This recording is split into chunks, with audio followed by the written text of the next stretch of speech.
Mas naqueles dias, após a referida tribulação, o sol escurecerá, a lua não dará sua claridade, as estrelas cairão no firmamento e os poderes do céu serão abalados. Então verão o Filho do Homem vir nas nuvens com grande poder e glória, e ele enviará os anjos e reunirá os seus escolhidos dos quatro ventos, da extremidade da terra até a extremidade do céu.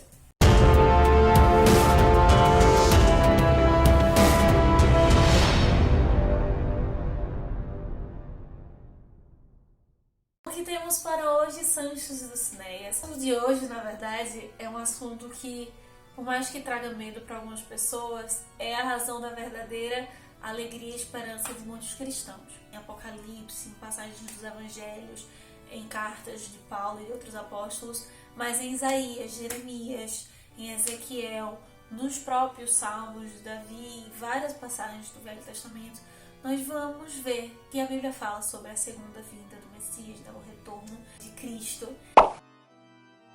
A autora já vai começar o capítulo 17, a esperança que infunde alegria, falando que o próprio Lutero dizia que em menos de 300 anos Jesus voltaria, porque a situação de degradação que o mundo estava demandava isso. Não demoraria muito para que houvesse um colapso moral. De fato, quase 300 anos depois do que Lutero afirma, começam a vir grande parte de alguns sinais que Jesus havia proferido e que João vai falar também sobre a volta de Jesus. Alguns nessa passagem aqui que nós lemos, que o próprio Cristo falou nos seus sermões.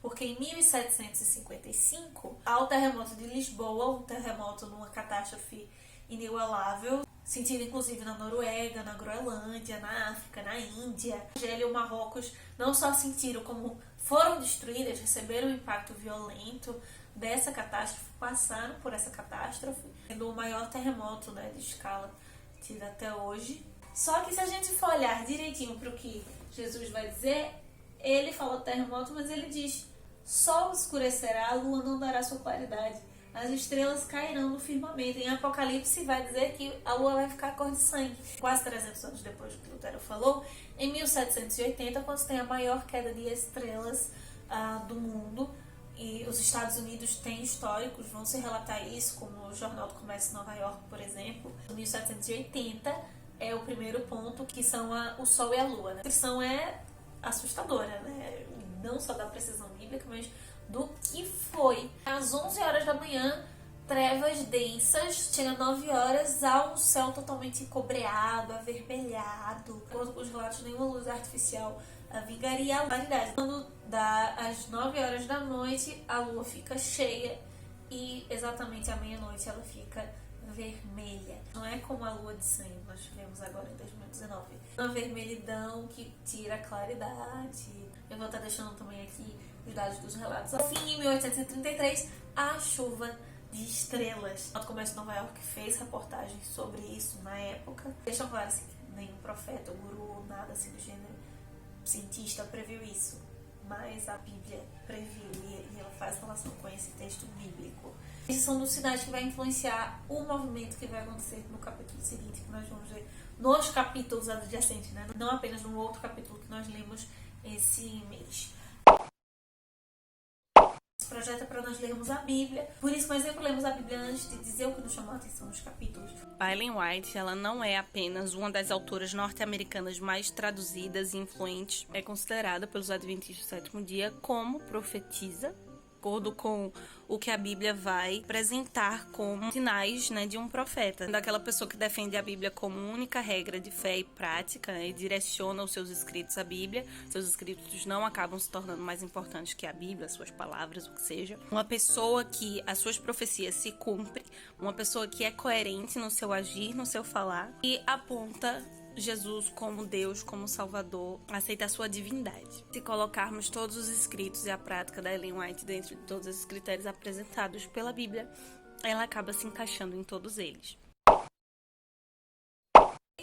Esse movimento que nós vamos falar agora, que ela vai detalhar, ela teve, de certa forma, uma participação, e é um movimento que não é dele, mas por meio dele, posteriormente, a Igreja Adventista surge, Outras igrejas também vão ser reformadas por causa desse acontecimento. Já havia sido predito, já era o principal do que vai acontecer no capítulo 18, uma profecia muito significativa.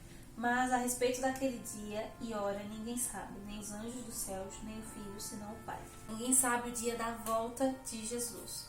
Mas, por influência do próprio Espírito Santo, homens foram levados a pensar que eles descobriram ali a data que Jesus ia voltar.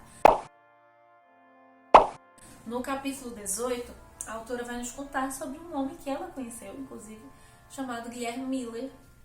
Ele era um fazendeiro simples, um cristão muito sincero, e ele decidiu ali, no meio da sua caminhada cristã, estudar a Bíblia de um modo mais temático, né, mais metódico. Ele era batista, sou do Gênesis até o Apocalipse e tal, seguindo todos os livros. E aí, quando ele chega em Daniel, no capítulo 8, vai ler a seguinte frase: "E ele me disse, até 2.300 tardes e manhãs e o santuário será purificado."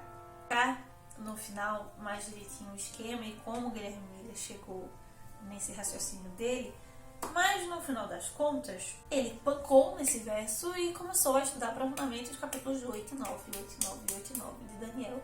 Ela vai dizer, através de Tiago, de Apocalipse e de outras passagens, que, né, a própria Bíblia ela se explica, né? As profecias estão numa linguagem codificada, de certa forma. Essas mensagens só sejam reveladas lá na frente, ou para que a profecia seja guardada, prestem mais atenção. E aí tem essa queda das estrelas, Sol, a Lua, que nós vimos no capítulo anterior.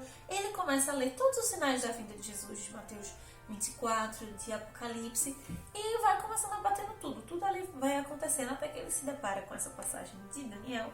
Tinha-se um medo muito grande de Apocalipse e de Daniel, como ainda hoje tem. Muitas pessoas acham que são livros proibidos, com muitos símbolos, com bestas, com dragões. Na verdade, o livro Apocalipse, a palavra significa revelação, está ali para ser revelado. Deus, ele dá esses códigos em Apocalipse para que se leia todas as outras profecias. O João já começa dizendo justamente, ele abre o livro com isso, revelação de Jesus Cristo, que Deus lhe deu para mostrar aos seus servos as coisas que em breve devem acontecer, e que ele, enviando por intermédio do seu anjo, notificou ao seu servo João. Jesus é o centro de toda a Bíblia e é o centro do livro do Apocalipse. Como Jesus vai dizer muitas vezes, nossas parábolas, quem lê entenda. E nesse momento é o que está acontecendo. Não só Guilherme Miller, mas outros homens ao redor do mundo vão começar a estudar o Apocalipse. Essa bênção especial para aqueles que tiverem coragem, que forem buscar entender. Mesmo para que você tenha lido e não tenha entendido, eu vou deixar materiais aqui embaixo. Eu vou fazer um breve resumo de como Guilherme Miller chegou naquela data, naquela profecia, tinha lido ali em Daniel. Mas antes, eu deixo o desafio para o próximo vez. Eu quero o nome de pelo menos 5 igrejas, ou se denominações que tinham pessoas naquele movimento, que junto com Guilherme Miller esperavam a volta de Jesus. Eu acho que já falei 2 congregações, eu quero 5 nomes, 5 congregações que tinham pessoas ali dessas denominações esperando a volta de Jesus em 22 de outubro de 1844. Vamos fazer a trajetória, a linha bíblica que o Guilherme Miller fez para ele achar que seria a volta de Jesus, e depois foi que ele descobriu que era uma outra profecia que existia na Bíblia, que esse desapontamento realmente iria acontecer. Tinha um propósito de ler a Bíblia, né, metodicamente do Gênesis ao Apocalipse, e quando ele chega em Daniel 8, ele lê uma profecia aqui, uma visão de Daniel sobre um carneiro guerreando contra um bode. Eles têm chifres, e chifre significa poder animal, também tem essa questão de reinos, de nações, de grandes impérios. E o carneiro, que tinha 2 chifres, ele representava o Império Médio-Persa, né? Lembrando todos os impérios que aparecem na estátua do sonho Nabucodonosor vão ter profecias em relação a eles. Enquanto que o bode, com um chifre grande, ele representava o Império Grego-Macedônio, e esse chifre grande era o próprio Alexandre Magno. Eles estão ali brigando, guerreando os 2 animais. Quando chega no verso 14, diz o seguinte: depois dessa luta dos 2 animais, ouvi um homem santo, um dos anciões lá do céu, que falava, e disse outro santo, aquele que falava: até quando durarão a visão do sacrifício diário e da transgressão assoladora, visão na qual é entregue o santuário e o exército? a fim de que sejam pisados? Ele me respondeu: até 2.300 tardes e manhãs, e o santuário será purificado. A primeira coisa que nós temos que entender é o que é o santuário e, segundo, por que ele precisa ser purificado. Lembrando que em profecias tudo é simbólico. Apocalipse está cheio de símbolos, Daniel está com símbolos, porque era uma forma de preservar aquela mensagem, só que a própria Bíblia ajuda a decodificar as passagens. Eu vou explicar, vou tentar ser didática, calma, lenta, devagar, para que se entenda, mas eu também vou deixar materiais de apoio aqui embaixo. Deus vai falar para Moisés, né? Me fará um santuário para que eu habite no meio deles. O santuário era uma forma que Deus instituiu, uma forma didática, para que se entendesse o plano da salvação, o processo que Jesus viria, morreria no lugar dos pecadores. Por isso que o povo judeu foi escolhido para levar essa mensagem ao mundo. O santuário era uma forma de lembrar isso a eles. Tinha um animalzinho ali para o perdão dos pecados. Não era o sacrifício do animal que me livrava dos pecados, mas era, através do símbolo, lembrar que o meu Messias viria e morreria por mim daquela forma que o animalzinho estava morrendo. Então, dizia os meus pecados perante aquele animal, pedia perdão a Deus e imolava. Quando o sacerdote matava o animal, ele jogava o sangue do animal em alguns lugares específicos, o altar e tal, mas numa cortina que dividia o templo em dois, o Santo do Santíssimo, que era a separação. O Santíssimo era onde estava a Arca da Aliança, as tábuas dos 10 mandamentos dentro da arca, era onde Deus habitava, né? Então era para reforçar a ideia de que o pecado era sujo, era nojento e fazia separação entre nós e Deus. Tinha um véu ali cobrindo, cheio de sangue, porque eu não poderia, como pecador, chegar próximo a Deus. E o sangue daquele cordeiro que viria me daria essa oportunidade. Que todo dia eram sacrificados vários animais. Então imagina a sujeira, o asco que era entrar no santuário. É lembrar disso, de quando o pecado era nojento. E aí chegava o dia da expiação, que era um momento em que o sacerdote, representando o Messias, ele tinha que estar sem pecados guardados, confessar tudo, entrar na presença, entrar na Shekinah do Santíssimo, para interceder, orar pelo povo, pedir perdão por todos. E nesse dia a cortina era tirada e finalmente lavada, representando o sacrifício que o Messias iria fazer e limpar, né? Como diz Isaías, os pecados, ainda que esteja vermelho como o carmesim, como a escarlata, me tornarei branco como a lã. O dia da purificação do santuário. Nós sabemos o que era o santuário. Para Israel, o que era a purificação do santuário. Então, o que seria a purificação do santuário profeticamente? A gente volta lá para Daniel 8. A visão da tarde e da manhã que foi dita é verdadeira. Tu, porém, preserva a vida, porque se refere a dias ainda muito distantes. Eu, Daniel, enfraqueci e estive enfermo alguns dias. Então me levantei e tratei dos negócios do rei. Espantavam-me com a visão e não havia quem a entendesse. Da mesma forma que o Guilherme Miller se deteu naqueles versos ali, Daniel, como ele mesmo mostra, também estava sem entender o que eram as 2.300 tardes e manhãs. E aí vem Gabriel conversar com ele e dizer: querido, calma, não é agora, você vai entender.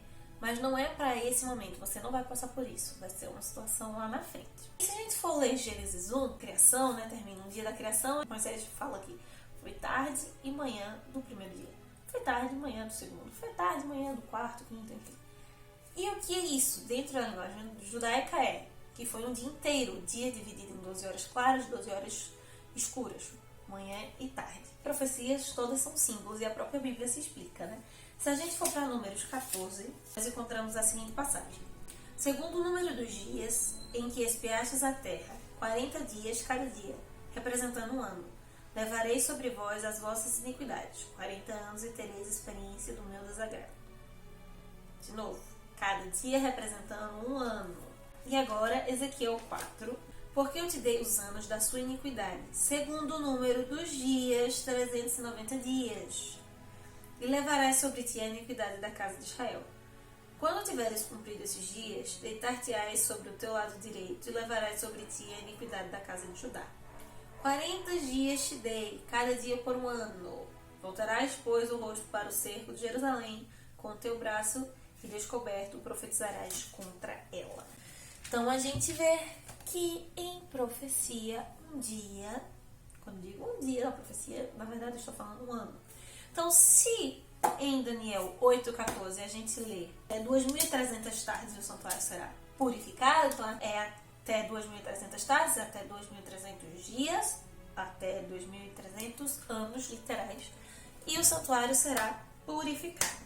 Mas aí tem dois problemas. Eu ainda não sei o que é o santuário, porque ele vai ser purificado, como é que ele vai ser purificado, se é que nós vimos a parte real, não metafórica. Quando eu começo a contar esses 2.300 anos, como o anjo foi explicado a Daniel, né? Se a gente vai para o capítulo seguinte, o 9, do 21 ao 24, ele vai dizer o seguinte: falava ainda na oração quando o homem Gabriel, que eu tinha observado na minha visão ao princípio, veio rapidamente voando e me tocou na hora do sacrifício da tarde, ou seja, 3 horas da tarde. Ele queria instruir-me, falou comigo e disse: Daniel, agora saí para fazer entender o sentido. No princípio das tuas súplicas saiu a ordem e eu vim para tu declarar, porque és muito amado. Considera, pois, a coisa e entende a visão.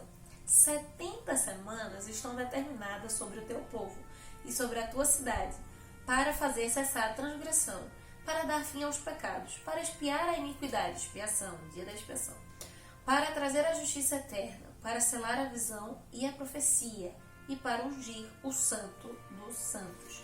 Depois que o santuário lá ele era lavado, tinha unção, né, um azeite e tal para limpar. Então, quando o anjo vem explicar, ele diz: 70 semanas sobre o teu povo. 70 semanas, então se cada dia é um ano, cada semana tem 7 dias, então 70 vezes 7 dá 490 dias, 490 anos. Já sabemos que dentro dessas 2.300 tardes tem esse período de 490 anos.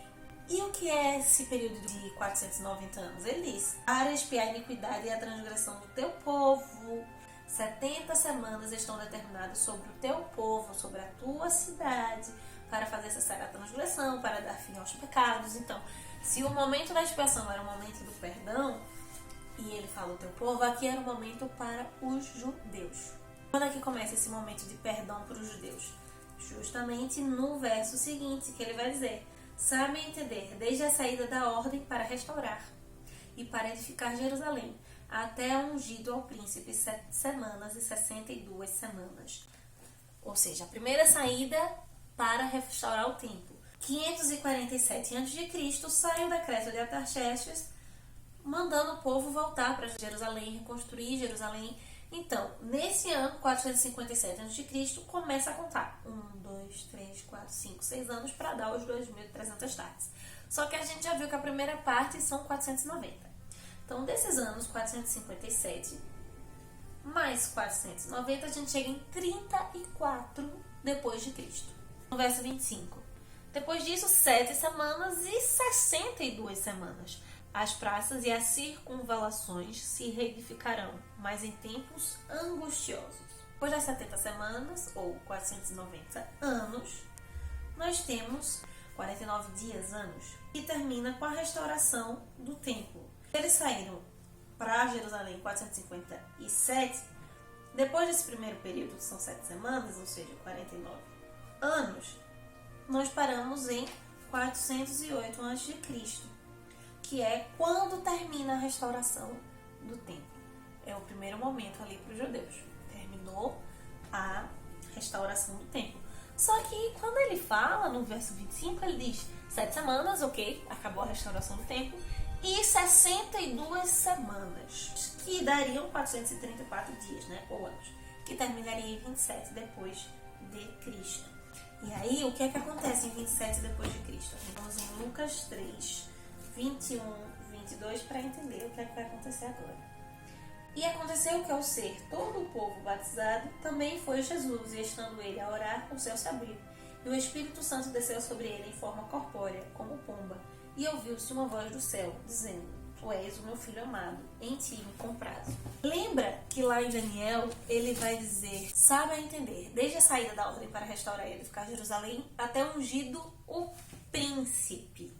Então, a gente começa a contar com a saída do povo para Jerusalém, para restaurar, e a unção do príncipe é a unção de Jesus pelo Espírito Santo, é o momento do batismo. Então, se nós formos contar certinho, desde o início, 457 a.C., sai o decreto de Artaxerxes, e a gente vai até 408, que são as 7 primeiras semanas, que acaba a restauração do templo.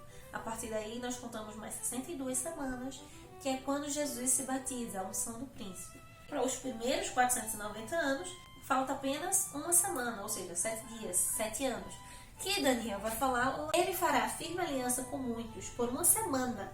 Na metade da semana fará cessar o sacrifício e a oferta de manjares.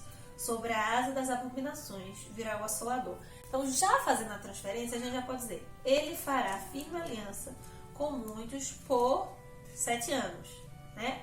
Na metade dos 7 anos, fará cessar o sacrifício e a oferta de manjares. Sobre a asa das abominações virá o assolador, até que a destruição que está determinada se derrame sobre ele. Quem é que vai fazer essa aliança? Jesus com os judeus. E o tabernáculo era falando sobre isso, sobre essa aliança que Deus tinha feito com Israel, a circuncisão, o sacrifício e tudo mais por causa do Messias. Jesus vem fazer essa aliança com os judeus, mas os judeus não aceitam. E aí diz que ele vai cessar o sacrifício. Por quê? Chegando nessa metade, dessa primeira semana, 3 anos e meio depois, quando Jesus morre. Jesus é crucificado. Quando Jesus morre, o véu do santuário se rasga de cima a baixo. Não é preciso mais sacrifício, porque é o motivo dos sacrifícios, e também ali o Santíssimo está aberto para todo mundo. Não tem mais aquela cortina de sangue separando, o homem, impedindo o homem de chegar até Deus. Eis que o véu do santuário se rasgou em 2 partes, do alto a baixo, tremeu a terra e fenderam-se as rochas. Fendeu, quebrou. Essa é a primeira metade da semana, Só são 3 anos e meio. Jesus vem, morre, e faltam aí 3 anos e meio para terminar esse período de 490 anos. Quando é que acontece isso? Fazendo as contas, ele termina em 34 depois de Cristo. Esse período seria o período para o povo de Israel, ter a aliança, firmar a aliança. A primeira parte da semana é com Jesus, a segunda parte da semana é com os apóstolos. Jesus vem, se entrega pelo povo, diz que ele é o Messias, não é aceito. Os apóstolos continuam pregando, falando sobre ele, até que chegamos em Atos 7. Mas Estevão, cheio do Espírito Santo, fitou os olhos no céu e viu a glória de Deus e Jesus que estava à sua direita. E disse: Eis que vejo os céus abertos e o Filho do Homem em pé à destra de Deus. Eles, porém, clamando em alta voz, taparam os ouvidos e unânimes arremeteram-se contra ele. E lançou-o para fora da cidade e apedrejaram-no. As testemunhas deixaram suas vestes aos pés de um homem chamado Saulo. A testemunha, que é morta, Estevão, fala sobre Jesus. Ele diz que vê Jesus ao lado do Pai, ou seja, Jesus é Deus. Os judeus recusam e aí acaba a aliança. Não tem mais fazer, vocês rejeitaram de vez, e termina esse período, 490 anos. Só que para chegar em 2300 menos 490, são as primeiras 70 semanas, falta ainda 1810 anos na frente. E quando a gente conta, para chegar, no final de 2300, chega em 1844. Guilherme ele pegou o calendário judaico, que falava sobre essas semanas, 10º dia do 7º mês, ele juntou os 2 calendários, um sobre o outro, foi fazendo as contas, chegou nessa data.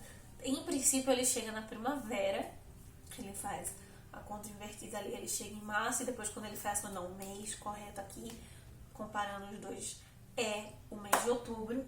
E aí tá tudo certinho, ok, as datas bateram, que seria a parte metafórica desse santuário purificado. Entendeu que era o dia do juízo, da volta de Jesus. O santuário está sendo limpo, ele achava que o santuário era a terra, ia ser limpo, ia ser restaurado, ou seja, Jesus vem para limpar, acabar com o pecado, levar as pessoas embora. As estrelas tinham caído, o céu tinha escurecido, o sol tinha escurecido, a lua tinha ficado vermelha, o terremoto de Lisboa, então tudo estava apontando que Jesus estava próximo de voltar.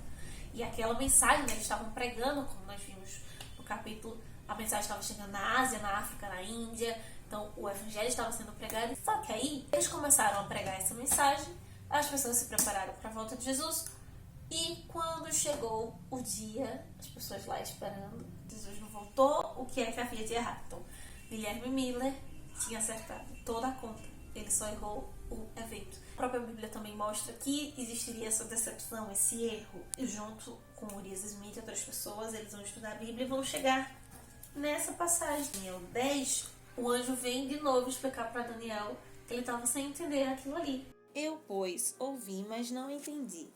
Por isso eu disse: Senhor meu, qual será o fim destas coisas? Ele disse: Vai, Daniel, porque estas palavras estão fechadas e seladas até ao tempo do fim. Em Apocalipse, falando desse mesmo momento, João vai ter visões parecidas e um anjo vai dizer a ele: a voz que eu ouvi, vinda do céu, estava de novo falando comigo e dizendo: vai e toma o livro que se acha aberto na mão do anjo, em pé sobre o mar e sobre a terra. Fui, pois, ao anjo, dizendo-lhe que me desse o livrinho. Ele então me falou: toma e devora-o. Certamente ele será amargo ao teu estômago, mas na tua boca doce como mel. Tomei o livrinho na mão do anjo e devorei, e na minha boca era doce como mel. Quando, porém, o comi, o meu estômago ficou amargo. Então me disseram: é necessário que ainda profetizes a respeito de muitos povos, nações, línguas e reis. E aí eles entenderam que eles tinham acertado a data. Só que como a própria Bíblia havia profetizado, existiria esse livrinho, ou seja, essa mensagem, esse conteúdo, que seria super doce, ou seja, Jesus está voltando, nós vamos morar com Cristo, né, sem pecado, vamos rever os nossos queridos. Quando acontece, é um desapontamento amargo, Jesus não volta. Isso mostrando que existiria esse movimento, existiriam essas pessoas que iriam esperar, que iriam contar. Ele acertou a data, errou o evento, que era esse evento que João havia profetizado. Eles esqueceram de um. O próprio Jesus havia profetizado a respeito daquele dia e hora. Ninguém sabe, nem os anjos dos céus, nem o Filho, senão o Pai. Ninguém sabe a data. Jesus está próximo, que ele virá, mas ele não diz a data, porque o mais importante do que a gente saber a data que ele quer é que nós estejamos preparados, independentemente da data, que nós já vivamos aqui de acordo com os preceitos dele. Quando eles se voltaram para outros livros, como Mateus, e reviram novamente a Bíblia, começaram a relacionar as profecias, eles viram que aquilo ali, aquela profecia de que teria esse movimento, que eles iam marcar a volta de Jesus e esperar que Jesus não ia voltar, eles se decepcionariam. Era uma profecia feita na Bíblia, mas que Jesus ia voltar. Não era por causa disso que ele não viria, ele iria voltar, mas não se marcasse. E realmente aconteceu, e analisando novamente essas passagens do livro de Daniel, se a gente volta para a destruição do santuário, é que Jesus, enquanto intercessor, no dia da expiação, o sacerdote que se purificava, se lavava, ele matava o animal, ele entrava no santuário para começar a interceder. Da mesma forma como Deus ele diz que há um santuário na terra que era para Moisés fazer a réplica, Jesus teria se sacrificado. Através do seu sangue, purificou dos nossos pecados, e através do batismo nós simbolizamos a sua ressurreição, a ressurreição para uma nova vida. Teria entrado no santo a partir do momento que ele volta para o céu, e agora dentro do santuário santíssimo ele intercede por cada uma das pessoas, para aí sim, quando ele sair de lá, é o momento que ele volta para restaurar a terra, que é quando ele vai tirar a cortina, vai tirar o sangue, vai lavar o pecado, mas a data ninguém sabe.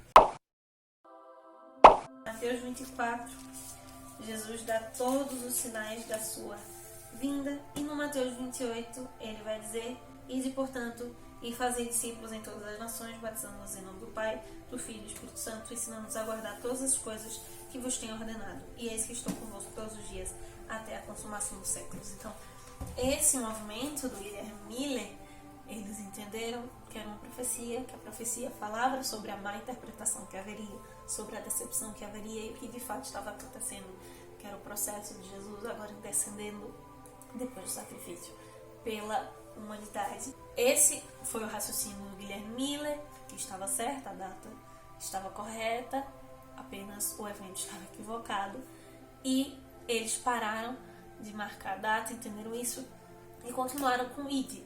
Foram estudando, continuando a estudar a Bíblia, e outras reformas foram sendo feitas em relação à alimentação, vestimenta e outras coisas. Então é isso, espero que a explicação tenha ficado clara. Não esqueça de realizar o nosso desafio de ser pelo menos 5 igrejas ou denominações que tinham pessoas ali envolvidas no grande desapontamento. Nos vemos na semana que vem, no próximo mês continuamos com a leitura, que possamos continuar saindo da biblioteca vendo muito além de manhã de vento.